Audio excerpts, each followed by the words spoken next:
Ini dari @rahman_wahid. Salam Pancasila. Mohon maaf sebelumnya, perkenalkan saya Abidin Wahid. Saya sangat berharap Rumah Pancasila mau membela pesan saya. Beberapa waktu lalu orang tua saya bermaksud membuat akta jual beli, lalu oleh aparat desa diminta membayar 20 juta atau 20% dari nilai jual beli. Disampaikan oleh kepala desa uang tadi untuk kas desa. Pertanyaan saya, apakah benar uang tadi hak desa atau tidak? Terima kasih Rumah Pancasila. Itu jual beli apa itu, tentang apa itu? Jual beli tanah. Beli tanah. Iya. Terus 20% ya mintanya? 20% ya, 20 juta. Coba tanyakan Pak Yusuf. Jadi begini. Itu adalah hal yang agak aneh ya. Karena namanya jual beli itu sekarang kan harus di depan notaris. Di desa bisa untuk kepala desa sebagai saksi yang mengetahui. Tapi kemudian untuk memasukkan uang ke dalam kas desa sebesar itu tuh dasarnya apa? Harus ditanyakan kepada yang bersangkutan. Itu apa Pulau Goro atau apa? Kita belum tahu. Tapi sepertinya kok tidak ada seperti itu untuk memasukkan uang kas sebesar itu.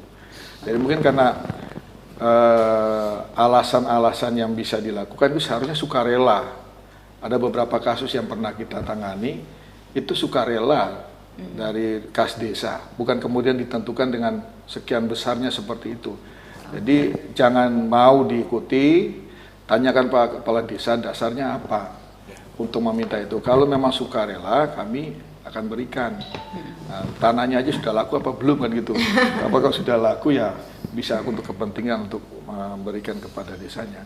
Ya, saya kira itu. Mungkin undang peraturan mengenai apa? Saya menambahkan untuk jual beli tanah khususnya sekarang itu sudah ada surat edaran Mahkamah Agung nomor 4 tahun 2016. Itu khususnya di dalam Kamar Perdata. Itu dijelaskan secara tegas di sana bahwa jual beli tanah yang dilakukan Mahkamah Agung memerintahkan kepada seluruh hakim untuk melakukan perlindungan terhadap semua jual beli yang dilakukan. Yang pertama adalah melalui proses lelang.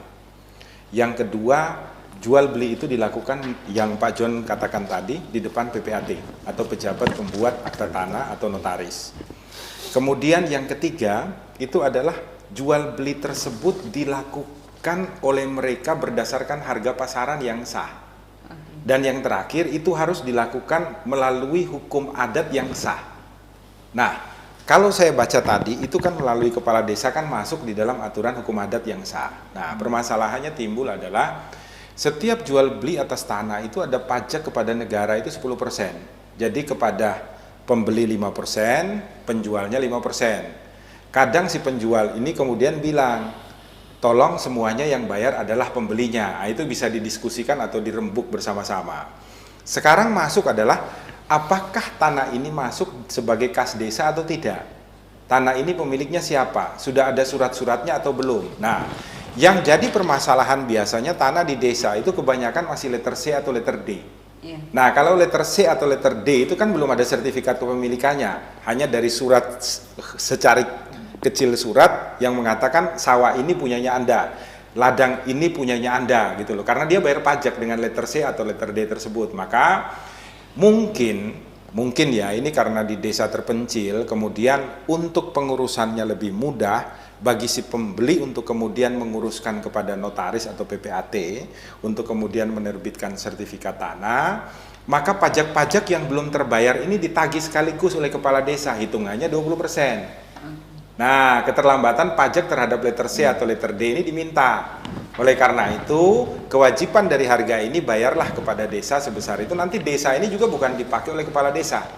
Akan diserahkan kepada negara untuk nanti masuk di dalam APBD setempat yang kemudian anggarannya digunakan kembali untuk masyarakat berdasarkan keputusan kesepakatan antara bupati bersama-sama dengan DPR. Jadi anggaran ini masuk kepada pajak. Itu mungkin pajaknya kurang di dalam pembayaran letter C, letter D, makanya dimintakan 20% itu. Jadi secara hukum itu sah.